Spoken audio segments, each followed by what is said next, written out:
A special thank you to our great sponsors: Jack Burford Chevrolet, State Farm Insurance, Jerry Goebel, Luxury Pets, Express Roofing, we've got you covered, Faith Created, Assembly of God Church, ScenicCabin.com, Equipment, Sales and Rentals, give Sean a call, Tatum Enterprises, Richmond Tourism, WKYT.com, Time Warner Cable, Madison County Schools, First Gear, Pro Signs, Berea Online, and Rosenbaum Communications.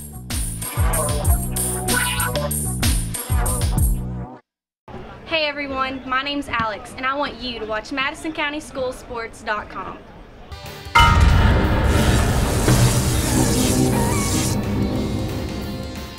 Hello everyone, I'm Madison County School Superintendent Elmer Thomas, and I want to thank you for watching Madison County School Sports Television.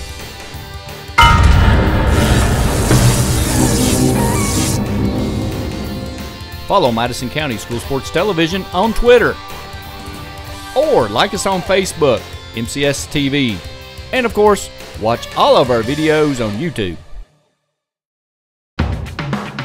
Madison County School Sports is proud to have Journey Auto and Boat Sales as the official sponsor of the Madison Central Marching Band on MCS TV.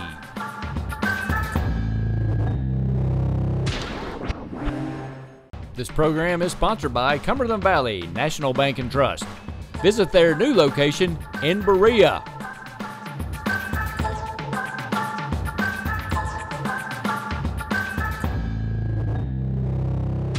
Hi, and welcome to the Coach John Clark Show. Hi, I'm Samantha Burford with Madison County School Sports Television. We want you to watch the head coach John Clark Show of Madison Southern Eagles. If you want to learn about these guys, tune in to Madison County School Sports Television. Let's go.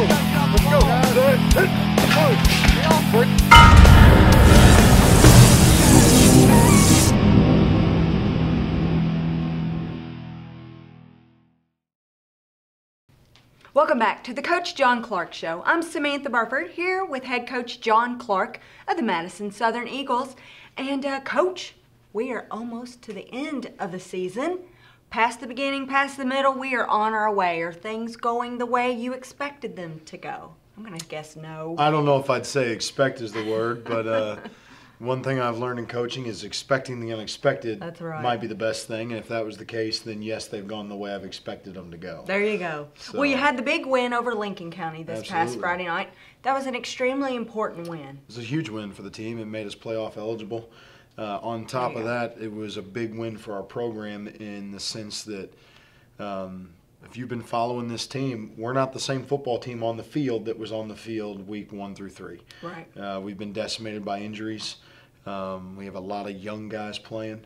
We have a lot of freshmen playing. We've talked a lot about our freshmen having success. We've had to pull those guys up piece by piece by piece. And so they're playing on Monday nights in the freshman game, and then turning around and playing again on Friday night. Well, to the point now where we have 3 of them starting, so we've actually pulled them off the freshman team. Okay. The freshman team is actually winning without them, though. We've pulled their 4 best players from them, and they're still winning games, which has been great. I'm very proud of the way they're playing. Yeah. But that's hard for them when we do that, and we've had to grow up a couple of them pretty fast, but a couple of them are growing up pretty fast as well. Yeah. So let's talk about what you mentioned, injuries. I know you had an injury right before the half. I can't think of the player's name.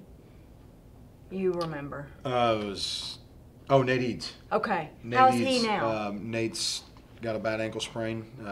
I'd call him doubtful this week. Okay. Kane Cole had a concussion. Kane is doubtful this week as well. So both starting safeties. Right. So once It's again, just we're going into a game losing more starters. We actually had safety tryouts today at practice. Oh, you did? We're having safety tryouts right now. Linebackers, receivers, if you want to play safety and want to give it a try, come on out.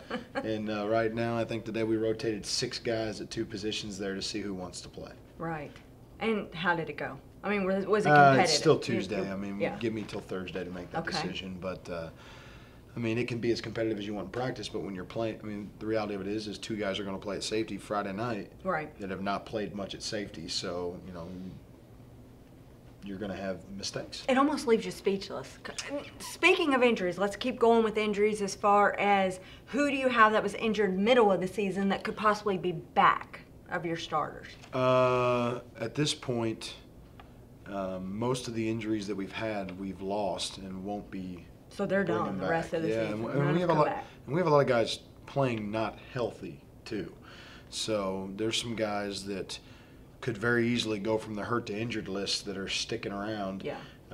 We have a lot of guys who are hurt enough that they're not practicing during the week, but they're trying to play on Friday. And any coach will tell you, even if they're your best player, that can be tough when you don't practice during the week, playing well on Friday. So it's that's why you see all the new faces. It's not easy, but you know, I mean, it's life. You know, it's part of it. It's adversity.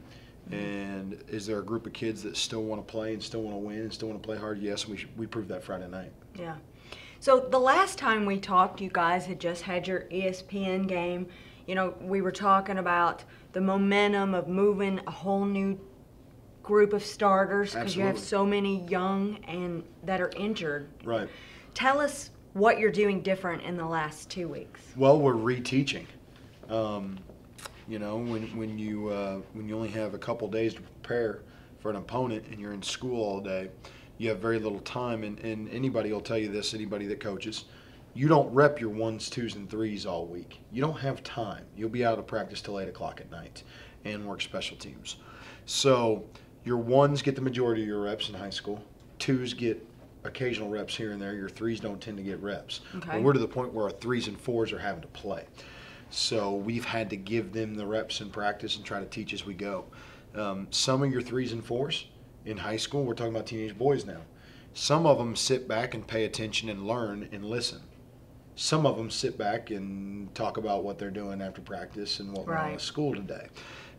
When you have to throw those guys in the game, they may not always know what's going on. Absolutely. Absolutely. Sometimes they do. Sometimes they don't. And that's any team anywhere in the country. That is true. So you're talking about high school kids now. Yeah. Well, and boys too. Sometimes, I mean, I don't mean to be rude, but sometimes they may not always pay attention to every single detail. And it's not just boys, it's teenagers and it's people in general. Okay. So Randy's saying it's him too, our producer. So, and it's typical of. I was trying to be nice. And here's what it's typical of. Anybody in any sport's the same way. Well, I'm third string, you know. I'm probably not going to. Kid comes home, Dad, I'm third string. I'm not going to play anyway. Right. Why would I watch film? Why would I pay attention? Yeah. Well, next thing you know, you're asking these third stringers to go make us playoff ready. So we've been talking about it from day one because we knew if we lost a guy or two, we could have some problems injury-wise because we just don't have that kind of depth. We've been talking about next guy up, next guy up. Are you sitting back and paying attention to what we're doing? And it turns out that some of the freshmen have been more so than other guys. And so they're the most ready to play right now, which it is what it is. Which has got to be difficult probably for some of your sophomores or juniors or even some of your seniors that are like, why aren't I getting to play? How do you teach them, you know what, you need to be ready? Well, here's the thing. Here's the thing, though. You know, parents and players are totally different. The players are at practice every day. The players watch film of practice every day. Film doesn't lie. Yeah. They know who works hard. They know who's ready to play. Everybody that comes to the game on Friday doesn't. Everybody that sits at home doesn't. Well, and if you're a parent, you're thinking, my kid's a junior. Why is he not playing? And we're still playing a lot of juniors and seniors, but there's some freshmen who are way more prepared and just better right now. Mm-hmm. And there's a lot of guys on our team.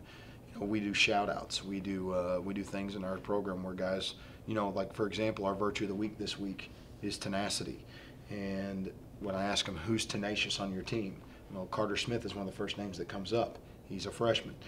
So it's not a deal where our team's not like mad at the kids that are playing. Okay. They're glad they're there. Yeah. Because they're sitting there going, if they're not there right now, we're in trouble at this position. So are they helping? Absolutely. And that's good. Nobody's looking at it anything different than that within our program. I know as a coach, when you're playing freshmen and sophomores, actually there's a theory out there that for every freshman and sophomore you play, you'll drop a game. So when we look across, we're starting probably 5 to 6 freshmen or sophomores right now. It makes sense you're going to lose games. It's just a lack of experience, a lack of strength, a lack of maturity. Well, let's talk going into this past Friday night's game against the Lincoln County Patriots. How did you convince them? Because I know the momentum was down, that their thoughts, their confidence, it was a little low after losing. So how did you say, we're going to win this game? We have to win this game. This is a game that is going to get us to the playoffs. Well, and we told them that. Your back's against the wall. You're going to lose and you go home after next week. Or you win and you give yourself a chance to keep playing. There's no in between. This is playoff mode right now. We've been in playoff mode the last 2 years, so we understand what playoff mode is. Right. The other thing. You do, but do not all these Well, not all the freshmen young do. guys do, but there's Right. not 20 young guys on the field. Okay. And our older guys get it. So your seniors are saying, seniors listen, and juniors this and has to make sophomores. this They happen. understand that. So I think the other thing was our staff is pretty intense. And we don't like losing. I don't like losing. I hate losing. Yeah. I hate it. And I said it at practice today. There's things with losing and lack of discipline that eat to my internal soul. It bothers me so much. Losing was not going to be an option last week. And we made that very clear. And we made it very clear we're going to play whoever we have to play to give us the best chance to win, period. And I don't care who you are and what you've done in the past. If you're ready to play Friday night, you're going to play. And that's what we did. And, the good thing is we had a little success in the second half of the North Laurel game. Yes. And it gave us some momentum. And I think what it helped guys realize is the thing, especially offensively and defensively, when our kids are doing what we're coaching them to do, when they do it, we have success. When they don't, we don't. And they're realizing that now because they're seeing, okay, the first half we didn't do what coaches are teaching us to do.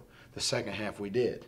Against the you go to the North Laurel game. We ran, I think, 17 plays in the first half to their 29. In the second half, we ran 28 plays to their 14. All right? What's the difference from the two halves? It's not play calling. We're calling the same plays. It's putting in guys that got done what we asked them to do. Right. And the kids knew that, and they realized that. Hey, this works. Absolutely. Let's Now, do it. you got to think now. From the second half to Southwestern game, it's 2 quarters. We didn't score an offensive touchdown. Pulaski, shutout, 4 quarters. That's 6 quarters now without an offensive touchdown. To a They're team not that's used used to to that. scoring 45, 50 points a game. Yeah. 2 quarters against North Laurel. That's 8 quarters of football we went without scoring a single offensive touchdown. And then all of a sudden, we put in a freshman quarterback against North Laurel, and we let him run the ball, and he scores 2 touchdowns. And it's because he's running the run plays where the blocks are. He's getting in the right holes. He's doing the right things. Some guys cleaned up some techniques on the offensive line. And all of a sudden, we start to move the ball a little bit. Defensively, guys were standing straight up. We're getting driven off the ball. Pad level, pad level, pad level. And we're teaching them how to keep their pads down. Well, finally, guys weren't doing it. We pulled them out, put in some guys that primarily have been JV guys. They kept their pads down. They're staying in. We had some stops. Yeah. All right. So it's not rocket science. It's Right. really not. It's We don't football. teach anything different than we've taught for the last 3 years. Yeah. And I think our guys noticed that. They noticed like, hey, the problem isn't our run game. Our run game was there when somebody runs hard. It's the same run game we ran with Damien there. Yeah. And yes, Damien's outstanding, but there's a lot of runs where Damien would run the ball where he's not touched for 20 yards either. So next thing you know, we have somebody else go in that starts to hit the hole, and he hits it hard, and he's going untouched for 15 yards again. Now Landon Stacy's not Damian Harris. He's not going to take that play 90 yards every time. But can he pick up 10? Absolutely. And then same thing happened in Lincoln. A.J. Richardson, and this is in A.J.'s defense, A.J.'s a good running back. A.J. hasn't taken a ton of reps at tailback. You're not going to take a ton of reps when Damian Harris is the starting tailback. It's taken him a lot of practice the last few weeks to find out where are my holes, what's my tempo, how do I hit this right. And once he got that down, he goes for 221 yards the other night. That's what I have. Big shout out. That's 3 exactly touchdowns. right. 3 touchdowns. What did A.J. do different? A.J.'s still A.J. Right. We trusted him. We knew he was capable. That's not his fault. He's inexperienced. now he's becoming more experienced. Peyton Skidmore is a young man that in JV games for the last 2 years has been popping off 200 and 300 yards rushing in a JV game. We have known about his big play capabilities. It's just been a matter of getting him to believe it and shaking him loose, because he's a little guy now. Shaking him loose, shaking him loose. We had 4 carries for 75 yards and 2 touchdowns. And one of his runs was unbelievable. He runs all the way to the left side. He sticks his foot in the ground. He cuts back. He can make people miss and do some really unique things running the ball. He really can. He's special. And that was exciting. But that's nothing that we didn't know. That they could do already. We already knew that. So it's almost like they're rebuilding their confidence. Absolutely. These guys needed to just believe it and see it for themselves. Yeah. And that's made a huge difference in our team right now. Right now, your football team trusts that, Landon Stacy, who's a freshman, has had 10 carries in one game. He's had 25 carries of varsity the last 2 weeks. And I think he's had over around 150 yards and 3 touchdowns. Well, they trust him with the ball in his hand now. Your team trusts AJ can make a big play. Mm-hmm. Your team trusts that AJ can carry the ball. He carried 21 times Friday night. 21 times. Our tailback doesn't usually carry the ball 21 times. No. That's not an average number for one back for us. So that's a little above average. So he proved that he can carry the workload. They did a good job of responding. They really did. And our offensive line's playing better. Our offensive line played the best game it's played probably the last 2 to 3 weeks. It's playing pretty good right now. Yes. I would definitely say that. Let's give a shout out to Aaron Sloan. Aaron played well. He hit well. 10 of 15 passes. He did. He played very well. Efficiency is all we're asking for, and he was efficient.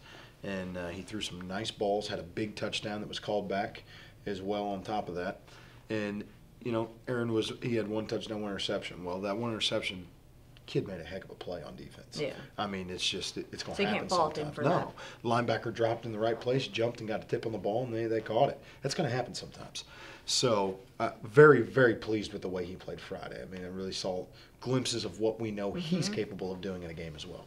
Let's give a shout out to J.D. Dean. Caught 4 passes for 65 yards. And J.D.'s a guy that's been battling injuries ever since he took that shot in the back against Southwestern. Yes, that was hard. He's been battling injuries there. He's been battling little injuries with little things for the last few weeks. I mean, J.D. hasn't had a full week of practice in probably a month. Oh, he hasn't? Absolutely not. And I did not know that. That's hard. That's hard for your team when a guy who's one of your most dynamic playmakers isn't practicing. And a scorer early on in the season. I mean, he's scoring quite a bit. Absolutely. So we're really trying to get him back involved, but if he's not practicing, it's tough to do. And you're running out of time. And it's to get him back. And that becomes frustrating. I know he's frustrated by it. Yeah.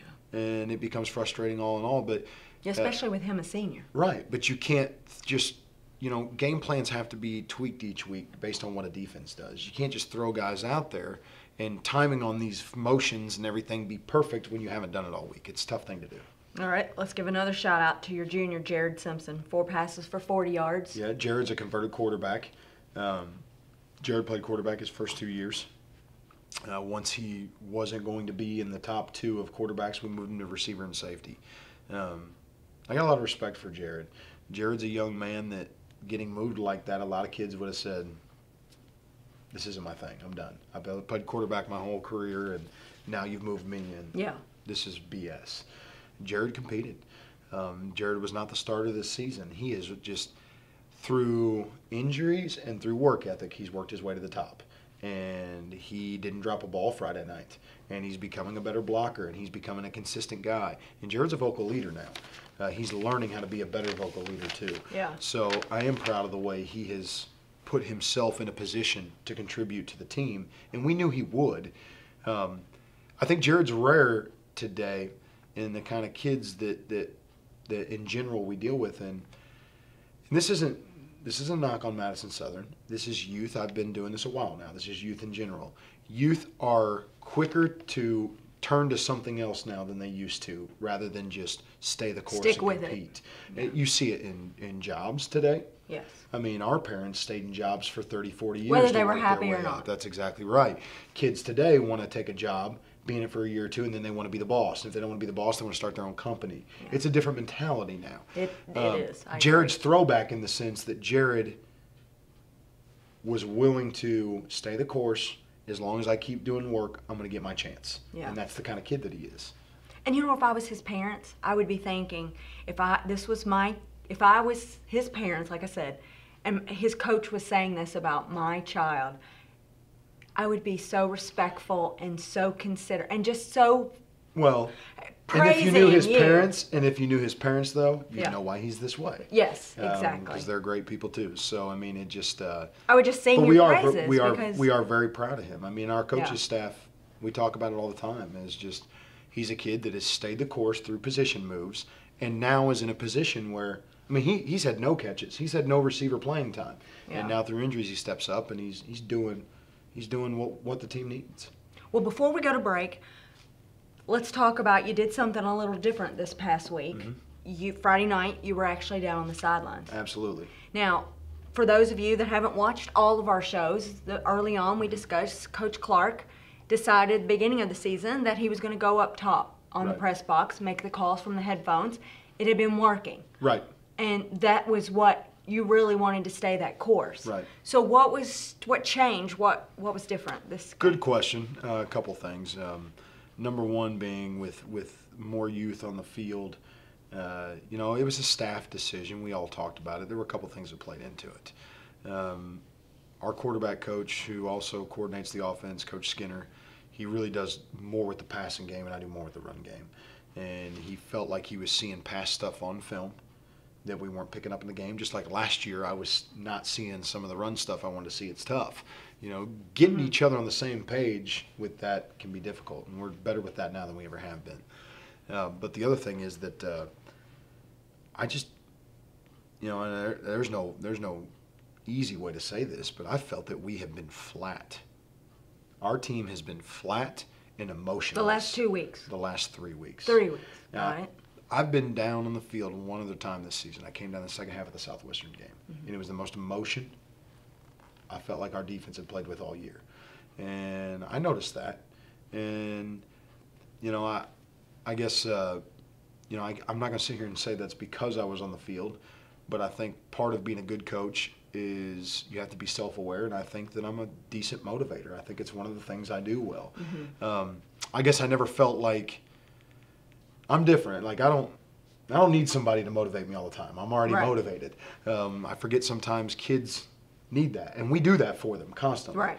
But on a game night on Friday night, as a head coach, I guess I just didn't feel like they need me on the sideline cheering them on to get them fired up now. But I've noticed a decline in that as the season's gone on. And if you've watched our games, everybody else has probably noticed it too.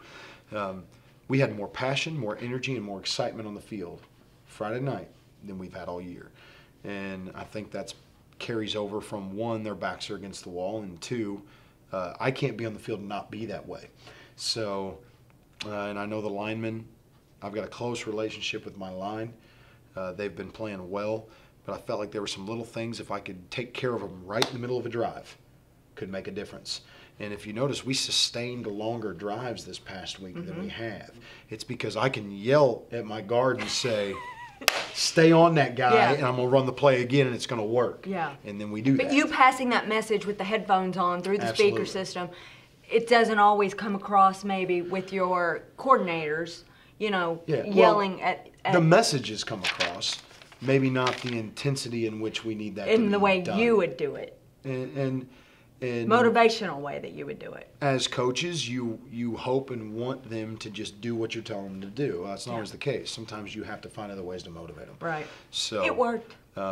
It's been good for us. It really has. And a lot of the kids that I've spoken with about it, especially the linemen, enjoyed it. They liked that I was on the sideline with them. So will you be there this Friday night against Boyle County? Yeah, I'll be back on the sideline from here on out. Yeah, absolutely. All right. All right, Coach, we're going to take a quick commercial break, and we'll be right back. All right, we'll be right back with Coach John Clark. A special thank you to our great sponsors: Jack Burford Chevrolet, State Farm Insurance, Jerry Goble, Luxury Pets, Express Roofing, we've got you covered, Faith Created, Assembly of God Church, ScenicCabin.com, Equipment, Sales and Rentals, give Sean a call, Tatum Enterprises, Richmond Tourism, WKYT.com, Time Warner Cable, Madison County Schools, First Gear, Pro Signs, Berea Online, and Rosenbaum Communications.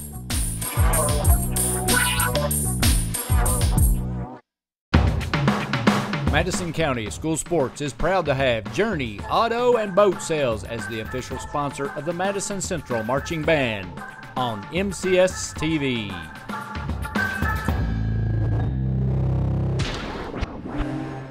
This program is sponsored by Cumberland Valley National Bank and Trust. Visit their new location in Berea.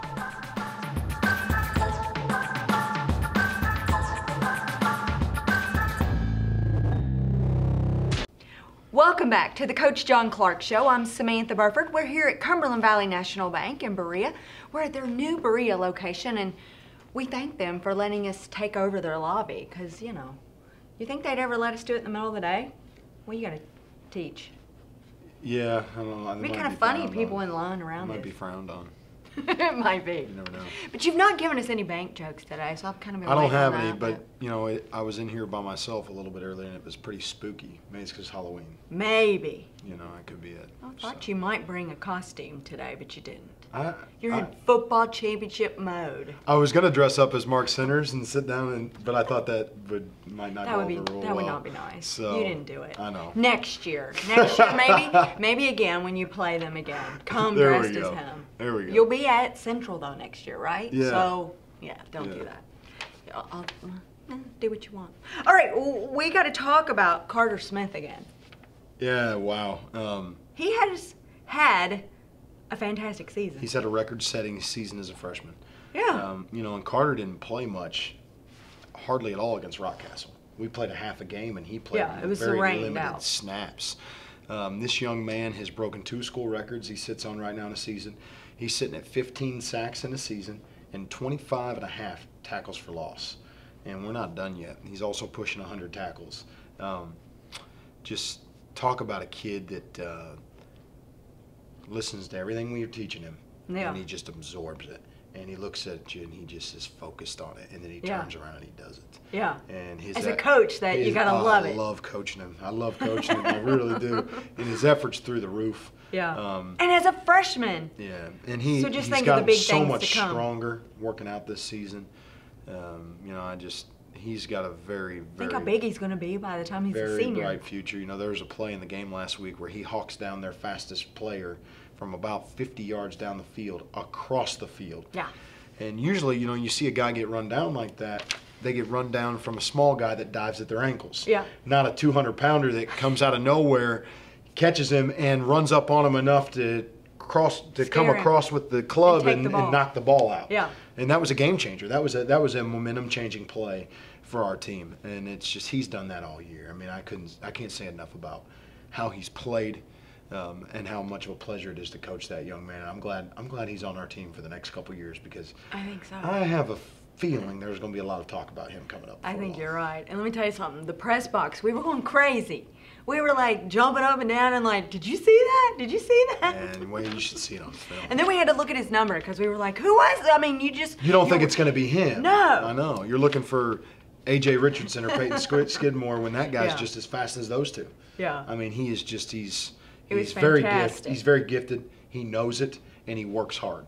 So he's already broken the school record. So just think, I mean, we're not even at the end of your season, Absolutely. and he's a freshman. You know, but he's a lucky young man. He's had a great role model in how to play linebacker. He's watched Aaron Sipple's career very closely. He plays next to Aaron Sipple. Aaron's been a great role model for how to play that position to Carter. You know, and what I said about, you know, a minute ago about Carter knows it, I don't mean that in that he's arrogant. He knows he's gifted. He knows he has ability, and he doesn't want to waste it. That's what I meant by that. Like, he's not, by no means does he think he's the best. He just knows I might be pretty good with what I have now if I really keep out working everybody. And he works hard. Yeah. Very hard. Coach's dream. Yeah, he's fun to coach. And Landon Stacy's not far behind him, and Nate Eads. Yeah. You know, those three are different mentality-wise for their age, and they're fun to coach. All right, so let's move on to this Friday night. Are you looking forward to it? You're always looking forward to Friday nights, I aren't am, you? you know, I'd be probably like the fans that expected this game. You know, I wish it was under different circumstances. Yeah. You know, I wish I could take some of the fresh players we had. You know, you're watching our games. We're not the same team we were week 1 through 3. Our personnel is different all over the field. Special teams, offense, defense, it is different people. Yeah, it's like you got a new team. It is. It feels like a new team. It does, and it looks like a different team. But Boyle County could have injuries, so... Yeah, I've watched them on film. They're pretty healthy. Okay. They're pretty healthy. But here's the thing you hope as a coach. You hope your guys that start the first couple weeks are with you all season and then just get better and better. So I don't know what how good our team could be right now if that first team we fielded, if it's healthy. I don't know how good we'd be. I think the sky was the limit for it. But I love the effort and the hard work that this team that we're putting on the field right now. Yeah. You know, they want to win. We're not going to lay down Friday night. You know, we're trying to win this football game. Boyle is outstanding. Yeah. They are, you know what I love about... They've been outstanding a long time, Here's what I love too. about Good watching program. Boyle play. I'm not from Kentucky. I don't know a lot about premier programs. I've learned over the last couple of years. Everybody talks about Boyle. Boyle doesn't put a lot of kids in college football. You're going to watch them Friday night. They don't have a bunch of 6'5", 300-pounders that just dominate the game. They don't have a bunch of kids that run 4.2 40s all over the field. Mm-hmm. They have a bunch of football-minded kids who have grown up with the game from this big, and they eat, sleep, and breathe it. Yeah. And it shows in their youth league. Our youth team plays their youth league. And we have discussed that on your past shows about getting a youth league here in Madison County that learns the plays. I love Boyle's youth system. Yeah. I love it. I'm envious of it. Yes. You know, and their coaches love it too. Of course they do. You know, you look which at is this, why they have a long... This is a school that has 10 coaches, and they're all in the building. All in the building. Those 10 coaches are in the building all day together with their players, with each other. It's different. It's a different mindset. You know, they're not the biggest team, but they're going to get after you. They're physical. They're disciplined, and they have good team speed. I actually spent Monday watching film with our team. We watched Boyle's special teams. Okay. And there's a reason for that. I feel like you can tell everything you want to know about a football team if you just watch their special teams. You can see their effort, their discipline, their attention to detail. When you're a starter and you're on special teams selling out every play, that tells me right now what kind of football team we're going to play. And I tend to do that. I tend to watch special teams at the beginning of the week to get a feel for how's the makeup of this team. They take pride in special teams. They are disciplined. They work hard, and they love the game, and it shows. So great opportunity for us to play a team like this. I mean, they're a good football team. They're an elite team. So, but we can't make mistakes. They force turnovers. They're a team that force turnovers, and they don't turn the ball over much. We've got to win the turnover battle. They run the ball well. Their quarterback is outstanding. How everybody in the state doesn't know about this young man, I'm not sure, because he can throw. He is a smooth runner. He's a zone read quarterback that's got a strong arm. And I haven't even talked about their running back. I was going to say, my information talks about their running back. It's because I think he's leading 4A in rushing and touchdowns. So they've got a good football team. Absolutely do. Well, and my stats show that they average 30 points on their offense, and they only allowed 10 points. Well, here's to the one other for team. you. When I told our football team this, it kind of got their attention. Their last 2 games has been a running clock in the first half. Huh. All right. To look into that a little closer, Yeah. 2 games ago was a running clock in the first half. Last week was a running clock in the first quarter. You know how hard that is to score 37 points in a quarter? That's hard. That's hard to do. We've not done too much of that. So, and it's a deal where they play great special teams. They pin you deep. They force you to turn over, or they force you to punt, and then they score quickly, and then they turn around and they just do that over and over and over. There's just not a lot of windows of opportunity. So when you make mistakes, they capitalize. So, you know, we've talked to our team this week about we're going to have to play discipline. We're going to have to keep the ball. And we're going to have to make sure we stay within, like, they're going to make plays. They're going to score points. We have to stay the course with what we do, because if you get down on yourself against a team like this, when they sense that, they start to steamroll you. Right. So we've got to, you know, we've played good teams before. They're not invincible by any means. You know, they've given up 97 points this season. Pulaski's only given up 79. You know, so they're not invincible, but are they good? Absolutely. This may be the week. This could be a good game for our football team Yeah. to really get a feel for where we are. And then let's talk about the upcoming playoff game after that. Because you're going, can't remember who Letcher it is. County. Letcher. Yeah. I knew it was an L, but I started to say Lincoln, but I knew that's who you just We're going to leave played. on Sunday night so we can get there by next Friday. It's just what, Whitesburg or somewhere? Yeah, Whitesburg. It's as far as to West Virginia as you can get without going into West Virginia. So we might, if we throw a fade too deep, we might throw it into another state. It's way over there. Gosh, it's way over there. I'm not used to all these long You're road riding trips. on the Flintstone bus. It is a 3-hour bus ride. That's a long way to go play a game. That is. It's it a is. long way. Hey, but you're going. It is. It's a rematch of last year. You know, we played them. We played them last year at our place. They were under a new head coach. We felt they were big. They had some good-looking players. They just weren't the most disciplined, physically ready team. And obviously, they've done some things there to. Right. You know, they're sitting at 7-2 right now. So, not what we thought going in as a 4 seed. But I tell you what, I would think we're the most dangerous 4 seed in 5A. And I believe that, and our team believes that. And we caught a glimpse of what we can do this last Friday night. Yeah. You know, we rushed for 421 yards.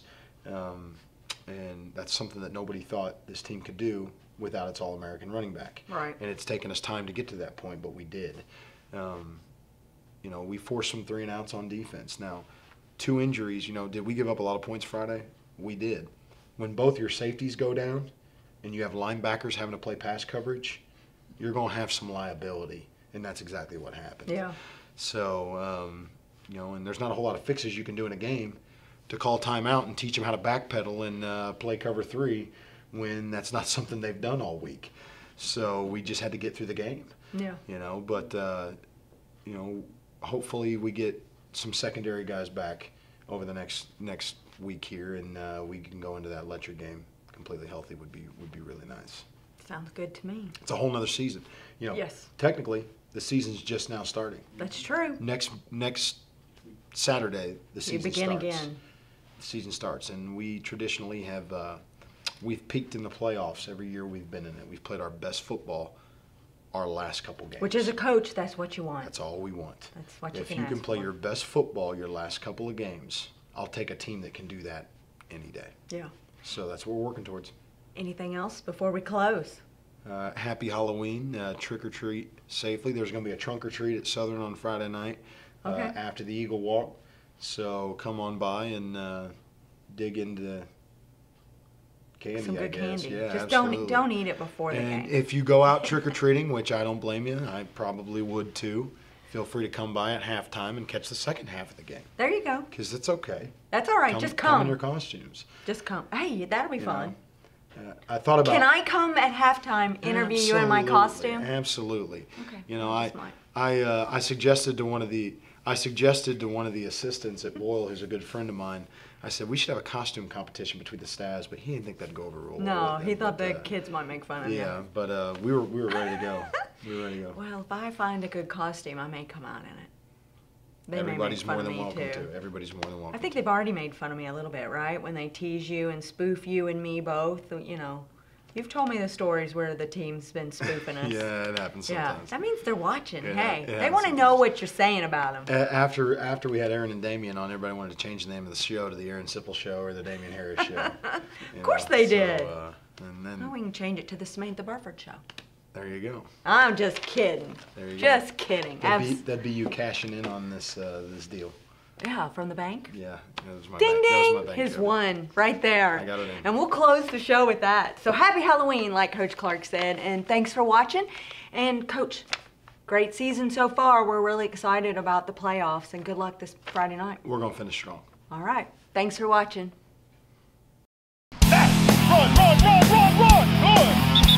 Hi, I'm Samantha Burford with Madison County School Sports Television. We want you to watch the head coach John Clark Show of Madison Southern Eagles. If you want to learn about these guys, tune in to Madison County School Sports Television.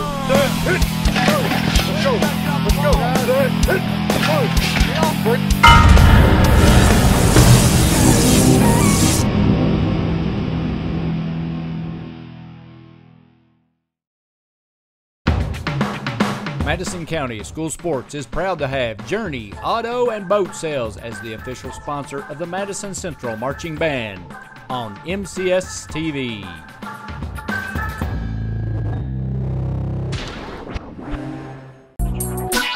special thank you to our great sponsors: Jack Burford Chevrolet, State Farm Insurance, Jerry Goble, Luxury Pets, Express Roofing, we've got you covered, Faith Created, Assembly of God Church, ScenicCabin.com, Equipment, Sales and Rentals, give Sean a call, Tatum Enterprises, Richmond Tourism, WKYT.com, Time Warner Cable, Madison County Schools, First Gear, Pro Signs, Berea Online, and Rosenbaum Communications.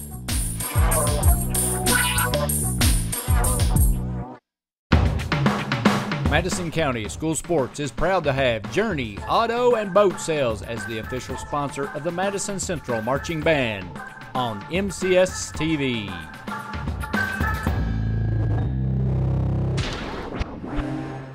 This program is sponsored by Cumberland Valley National Bank and Trust. Visit their new location in Berea.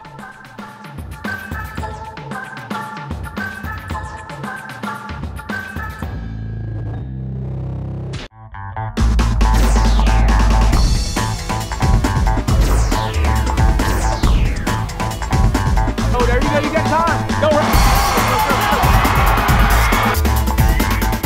Hey everyone, my name's Alex, and I want you to watch MadisonCountySchoolSports.com.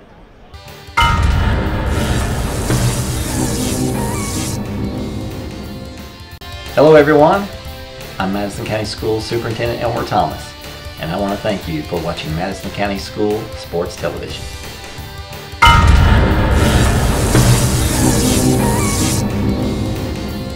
Follow Madison County School Sports Television on Twitter, or like us on Facebook, MCS TV, and of course, watch all of our videos on YouTube. The following is in smokeless tobacco: cadmium, formaldehyde, lead, nicotine, nitrosamines, polonium-210, hydrazine, benzopyrene, and uranium-235. Don't be a dip. Don't dip.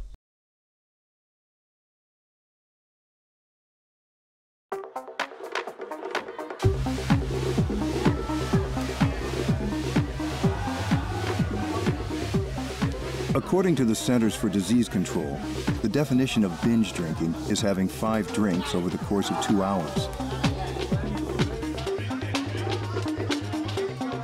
When done excessively, this may eventually lead to memory loss, unwanted pregnancy, and sexually transmitted diseases, cancer, excessive vomiting, alcohol poisoning,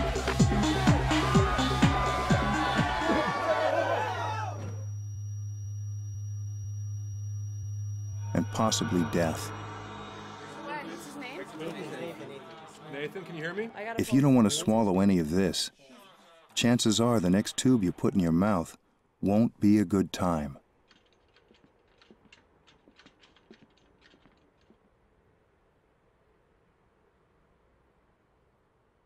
For more information on binge drinking, please visit the Centers for Disease Control website at www.cdc.gov.